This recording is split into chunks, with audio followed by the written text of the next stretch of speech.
Então, muito boa tarde a todos. Vamos passar então à seguinte audição, à próxima, um bocadinho adiantados na hora, mas é bom, que é para o Conselho Superior de Segurança do Ciberespaço, quando os candidatos são o Sr. Deputado Miguel Costa Matos e a Sra. Deputada Liliana Reis como efetivos, e como suplentes o Sr. Deputado João Torres, que se encontra ausente no estrangeiro e que ofereceu o mérito do que vê e fez um e-mail onde anexou o seu currículo e, portanto, a Comissão apreciará apenas o mérito do seu currículo. Penso que não haverá, quanto a isso, tendo em conta até que é um membro suplente, não é um membro efetivo, não me pareceu. Penso que ninguém se oporá que se consulte o currículo e qualquer questão e apreciar o mérito mesmo nessas circunstâncias. E depois também, como suplente, a Sra. Deputada Ana Santos. Sendo assim, do PSD, sendo assim, eu irei dar a palavra para os primeiros 5 minutos, pôr as suas ideias sobre esta matéria, a sua motivação, digamos assim, ao Sr. Deputado Miguel Costa Matos. Muito obrigado, Sra. Presidente, senhoras e senhores deputados. É uma honra estar aqui convosco e ser proposto em conjunto com as minhas distintas colegas para estas funções. E de facto são funções da maior importância e que esperamos poder honrar aquilo que são as expectativas que os senhores deputados e as senhoras deputadas colocam nela e também servimos bem o nosso país. E são da maior importância porque nós vivemos num mundo cada vez mais digital. A verdade é que não só hoje em dia a nossa interação com o digital se faz através da nossa presença na internet, mas todo um conjunto de infraestruturas críticas, desde a energia até à saúde, até à rodovia e ferrovia, se transitam através da interação com sistemas e arquiteturas digitais. E é por isso que, não só naquilo que é a garantia da privacidade dos direitos dos cidadãos em matéria da sua presença online, em linha, o ciberespaço e a cibersegurança se assume como uma prioridade, até como forma de nós assegurarmos a confiança dos cidadãos nestes sistemas e já agora o desenvolvimento da nossa economia e da nossa sociedade em termos digitais, mas também para nós assegurarmos a segurança e os direitos dos cidadãos no usufruto destes sistemas. Nós temos, felizmente, no nosso país, já há muitos anos, o desenvolvimento desta área, desde logo com o Centro Nacional de Cibersegurança, que foi fundado em 2014, um conjunto de programas desenvolvidos também de formação, por exemplo, da administração pública, a estratégia Indústria 4.0, que quando era ainda um jovem profissional tive muito gosto em coordenar o seu desenvolvimento, tem um grande pilar na cibersegurança, tendo em vista podemos capacitar as empresas e os cidadãos em matéria de formação, de análise da sua própria maturidade digital e de contratação de serviços de cibersegurança. E, portanto, esse foi um pilar que no início da minha vida profissional desenvolvi bastante e depois acompanhei mais tarde nas funções que desempenhei no gabinete do Primeiro-Ministro. Em matéria parlamentar, não tenho estado na Comissão de Economia, onde os assuntos de transição digital têm sido abordados, mas na Comissão de Orçamento e Finanças, onde tenho tido uma presença ao longo destes 4 anos, em matéria de fintech, portanto, as tecnologias financeiras, tem sido uma das minhas prioridades, nomeadamente ao abordarmos legislação a ver com novas soluções financeiras, o caso do MBWay, mas também outras plataformas tecnológicas. E aqui é também uma das áreas onde a cibersegurança mais afeta o dia-a-dia dos cidadãos. Não só em matéria de branqueamento de capitais, prevenção do branqueamento de capitais e de financiamento do terrorismo, onde temos novas diretivas a poder acompanhar a sua execução, mas também em matéria de nós termos os chamados burlas do Olá Mãe, Olá Pai, sendo o caso mais conhecido. Nós temos grandes desafios para acompanharmos nos próximos anos do ponto de vista da execução da Estratégia Nacional para a Cibersegurança. Como sabem, seguramente, esta é uma estratégia que esteve em vigor em 2019 e 2023. Teremos agora a necessidade de acompanhar a ação do novo Governo na adoção de uma nova estratégia da sua implementação. Temos, felizmente, em Portugal, boas condições para poder implementá-la, incluindo o Centro Canato veio a implementar, que forma milhares de, não só militares, mas também profissionais nesta área, para servir todo o conjunto dos países da Aliança Atlântica, e temos também a previsão da implementação este ano da nova diretiva do NIS 2, e essa é, sem dúvida, um grande desafio para, em conjunto com os fundos do Horizonte Europa, com os fundos do Digital Europe, que visa reforçar a capacitação tecnológica das infraestruturas, mas também, portanto, a nova agência que foi criada no âmbito do Regulamento de Cibersegurança, nós podemos ter uma implementação robusta dos sistemas cá em Portugal. O nosso país é visto tendencialmente, para terminar, como um país seguro, do ponto de vista da segurança física das pessoas. Sabemos que há novos desafios que estão a emergir e os vários partidos têm alertado para isso. Mas, sem dúvida, a nova fronteira da segurança no ciberespaço é uma área onde temos visto cada vez mais ameaças internas dentro das organizações, ameaças externas do nosso país, mas também estrangeiras, e nesse sentido é preciso nós continuarmos a reforçar, seja o Centro Nacional de Cibersegurança, seja também a Unidade de Combate ao Ciberterrorismo da Polícia Judiciária, são todos parceiros no âmbito deste mesmo Conselho Superior com o qual iremos interagir e, portanto, a expectativa será trabalhar em conjunto com todo este ecossistema de parceiros para podermos ter um olhar sobre a legislação, sobre a implementação dos planos, sobre esta nova estratégia que será preciso fazer, sempre com um olhar na segurança dos cidadãos e nos seus direitos, tanto na dimensão das infraestruturas críticas, como da sua privacidade e da sua confiança no espaço digital. Muito obrigado. Muito obrigada, Sr. Deputado. Sra. Deputada Liliana Reis tem a palavra. Muito boa tarde, Sra. Presidente, Srs. Deputados. Em primeiro lugar, cumpre-me sublinhar a honra que é para mim estar aqui na primeira comissão, nomeadamente depois de ter sido indicada para o Conselho Superior de Cibersegurança, e relativamente ao currículo, creio que foi disponibilizado a todos, e relativamente também a esse aspecto, há que destacar aqui uma questão que, na verdade, eu sempre trabalhei a segurança, mas foi do ponto de vista muito mais académico e teórico do que operacional. Aquilo que, neste momento, também ambiciono é, de certa forma, aplicar aquilo que tem sido não apenas a revisão de literatura a nível nacional e a nível internacional. Aliás, nós temos 2 académicos no Reino Unido destacadíssimos que têm trabalhado a cibersegurança, nomeadamente a Helena Carrapice e o André Barrinha. E aquilo que neste momento se apresenta depois, aliás, e que foi referenciado pelo candidato João Miguel, exatamente, que me precedeu, é que, na verdade, os desafios que aportam hoje à cibersegurança têm uma dimensão muito maior e que nós vamos ter que responder com a revisão da estratégia este ano. E esses desafios levam necessariamente por 3 caminhos. O primeiro, a conexão entre a dimensão interna e a dimensão externa, ou seja, o nexo entre a segurança interna e a defesa internacional, até porque as ameaças do ponto de vista cyber são híbridas e, como são híbridas, também não conhecem a territorialidade do ponto de vista das suas fronteiras. Este é o primeiro grande desafio. O segundo grande desafio que se apresenta é, efetivamente, a conexão, não apenas com o setor público. Aliás, a primeira estratégia teve o mérito de incorporar e introduzir, tal e qual como este Conselho o faz também ao nível da sua composição, a maior parte dos atores internos, mas os desafios que nós temos pela frente terão necessariamente que também recuperar as universidades e também o setor privado, nomeadamente no âmbito do desenvolvimento de novas capacidades e nova tecnologia para fazer face a este desafio e, por isso, a maior integração com o setor privado.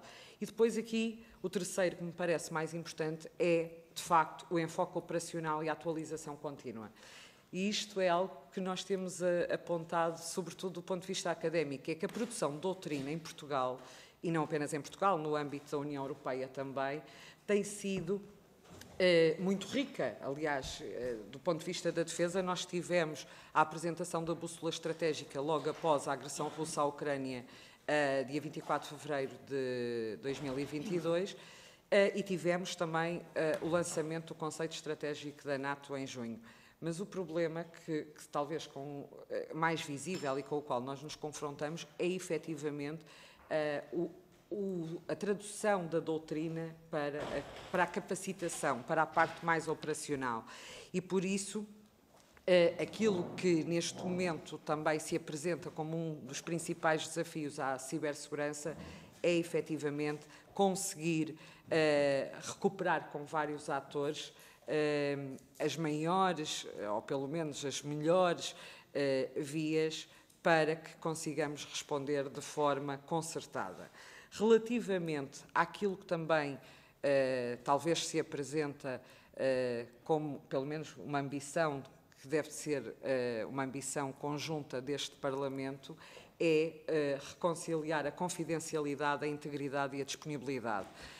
Já que ouvimos hoje, noutras audições para outros conselhos, falarmos do dilema entre liberdade e segurança, mas talvez no domínio da cibersegurança esse dilema é muito maior. E porquê? Porque os principais...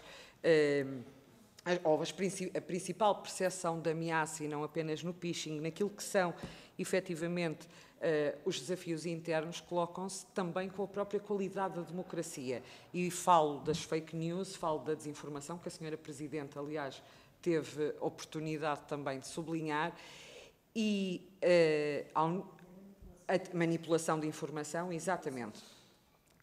E aquilo que... exatamente. E aquilo que nos parece é que vai haver uma necessidade conjunta, não apenas deste Parlamento, da nossa Assembleia da República, um esforço concertado de conseguir um equilíbrio, efetivamente, da adequação entre essa liberdade e a necessária segurança. Até porque a tolerância pode, efetivamente, comprometer a própria qualidade da democracia. Isto também... já estou a passar o tempo. Permitam-me só Mas que vai termine... terminar agora só. Sim. Permitam-me que termine. Aliás, eu podia e trouxe aqui um conjunto de interrogações que gostaria de lançar para o debate e inquietações que poderia partilhar, mas aquilo que me comprometo perante todos vós e perante a Assembleia da República é que, em caso da minha escolha, em caso de eleição, procurarei, de uma forma idónea e o mais isenta, sempre salvaguardar não apenas os interesses desta Assembleia da República, como os interesses de Portugal, nomeadamente na recuperação das melhores práticas que são feitas no quadro da União Europeia, bem como no quadro internacional. Muito obrigada. Daria agora a palavra, caso assim o entendesse, uma vez que também não tem cá o seu colega suplente para falar, se quiser duas palavrinhas sucintas, fica à vontade, Sra. Deputada Ana Santos. Muito obrigada, Sra. Presidente. Cumprimentar as senhoras e os senhores deputados. Um cumprimento especial à Sra. Deputada Liliana Reis e o Sr. Deputado Miguel Costa Matos, candidatos a este cargo, ao qual me apresento. Pese embora não seja especialista na matéria, mas com um sentido de missão necessário num órgão que apresenta alguns desafios institucionais.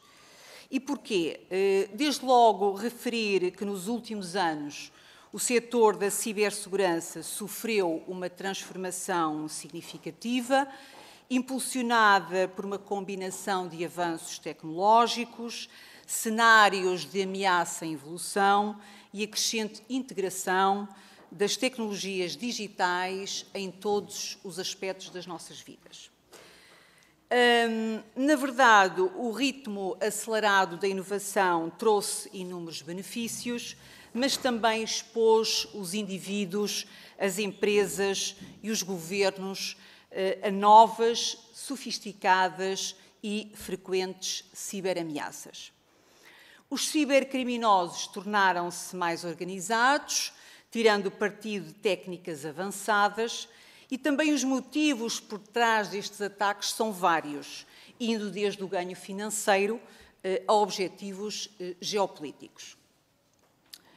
Estas questões da cibersegurança, dos ciberataques, são então cada vez mais importantes, quer do ponto de vista das pessoas, na proteção dos seus direitos digitais, no direito à informação, na proteção dos seus dados, mas também na própria economia, com as empresas a terem cada vez mais uma forte presença digital, com a transformação digital que se pretende fazer na economia, para que esta seja cada vez mais evoluída, mas, em simultâneo, também mais segura.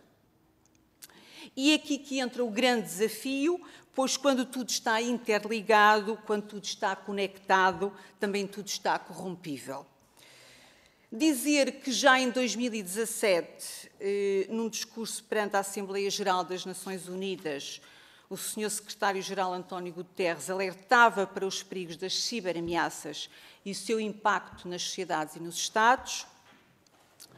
Por outro lado, a Covid-19 e o conflito entre a Rússia e a Ucrânia acentuaram a dependência da internet, desnudando as vulnerabilidades resultantes das ciberameaças, cuja solução passará, eventualmente, por uma aposta numa cultura para a cibersegurança.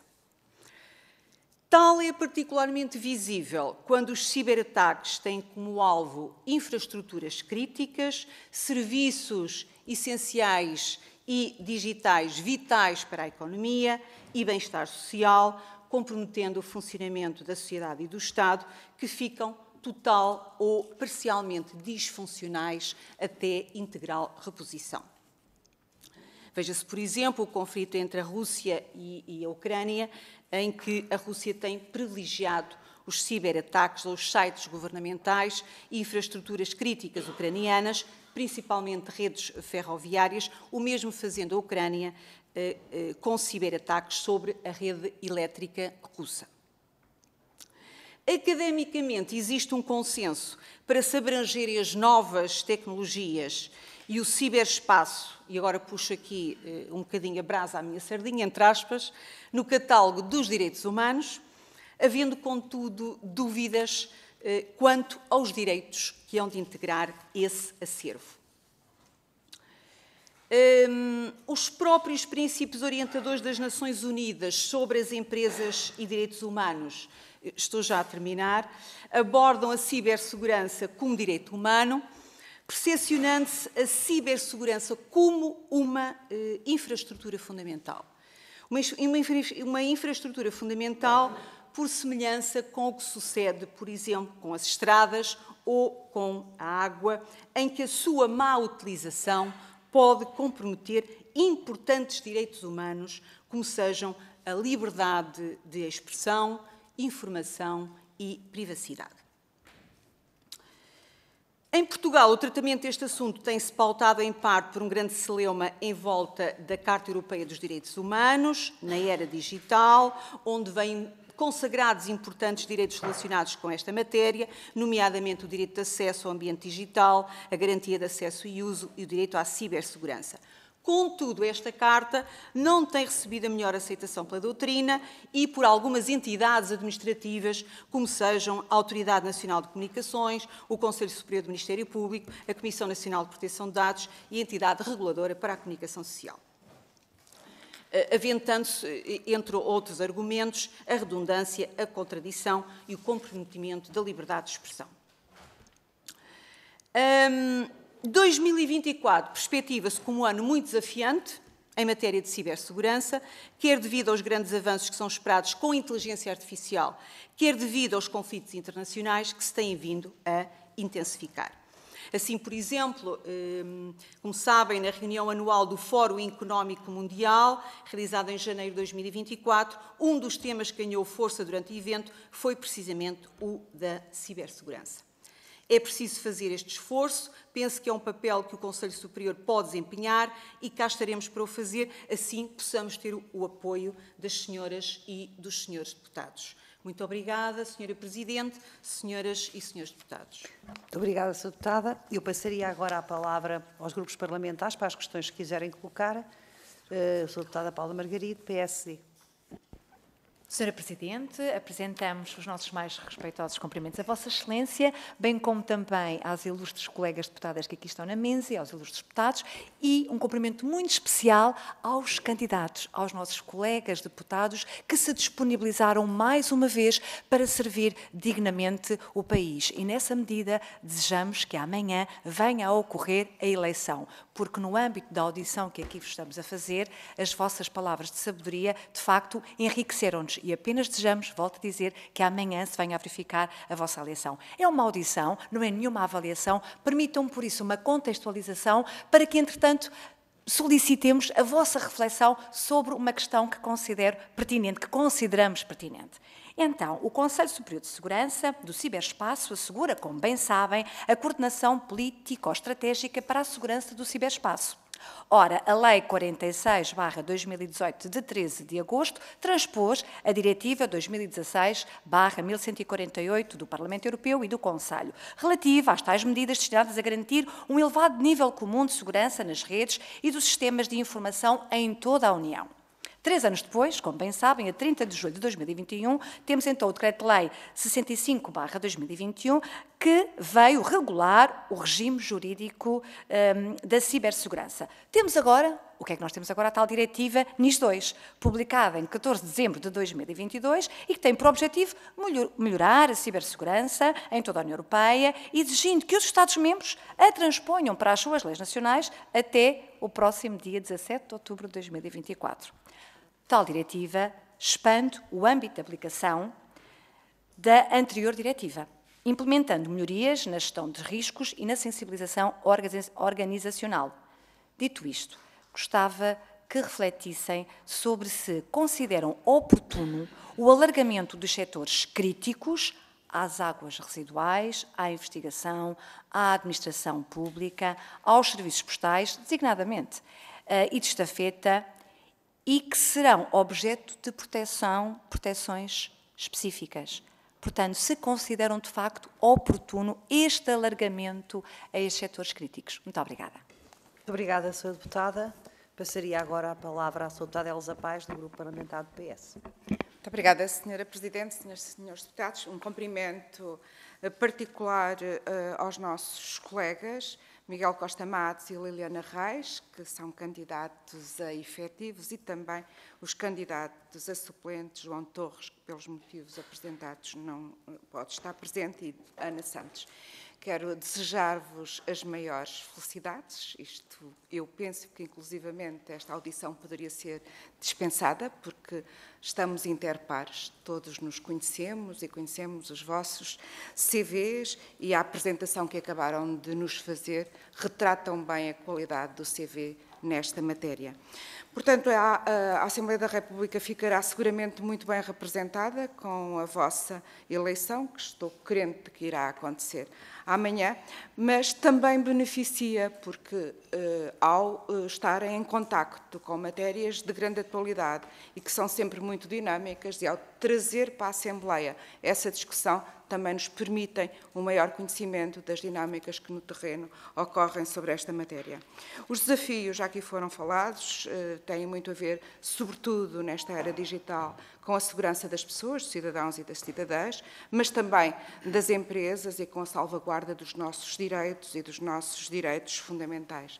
Não podemos esquecer que nesta Casa, não na anterior legislatura, mas na penúltima, foi aprovada a Carta dos Direitos Humanos na era digital, onde muitos desafios são lançados, e também a necessidade de salvaguarda desses direitos num mundo em que as dinâmicas se estão constantemente a alterar.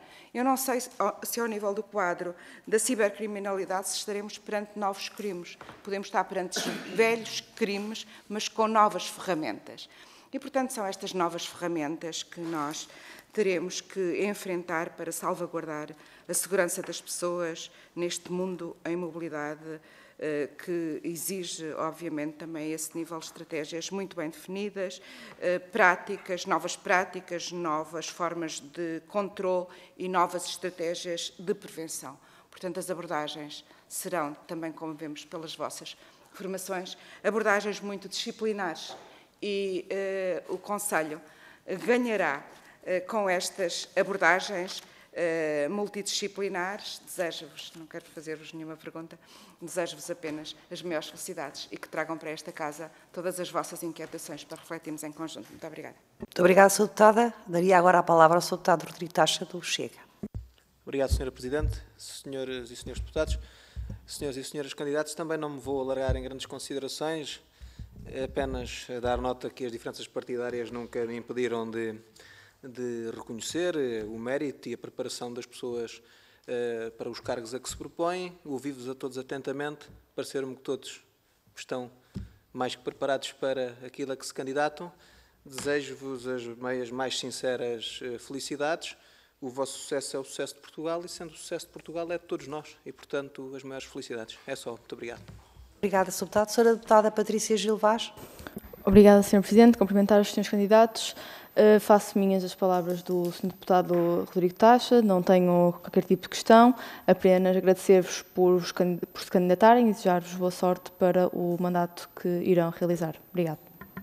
Entretanto, vou ter que me ausentar porque tenho um grupo de trabalho. Resta-me só também agradecer-vos, desejar-vos um belíssimo trabalho e que nos tragam também, numa suposta prestação de contas ou relatórios da vossa atividade, nos tragam estas matérias ao nosso conhecimento, porque nós ficamos sempre com a sensação, nestas novas tecnologias, quando elas ficam consubstanciadas em crime ou em ameaças ou em ataques, para os quais nós somos prevenidos, ficamos sempre com a percepção de que eles estão sempre um passo à nossa frente. O criminoso está sempre um passo à nossa frente. Não tem que estar sempre um passo à nossa frente. A gente confia e pede-vos que vocês façam e enveredem todos os esforços para que o criminoso não esteja sempre um passo à nossa frente. Muitíssimo obrigada, muito bom trabalho, sei que o vão fazer com toda a certeza e dou por encerrada esta audição. Muito obrigada.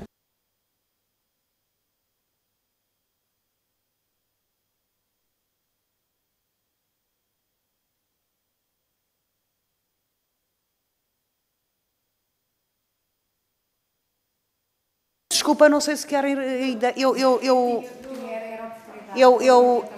Eu peço desculpa de não vos ter dado a oportunidade de responderem, porque a Patrícia Gil Vaz é que me baralhou em relação a isso. Estão à vontade para colocarem. Eu sou deputada Elsa Paes, desculpe, que eu ainda não. Ela não está a ouvir.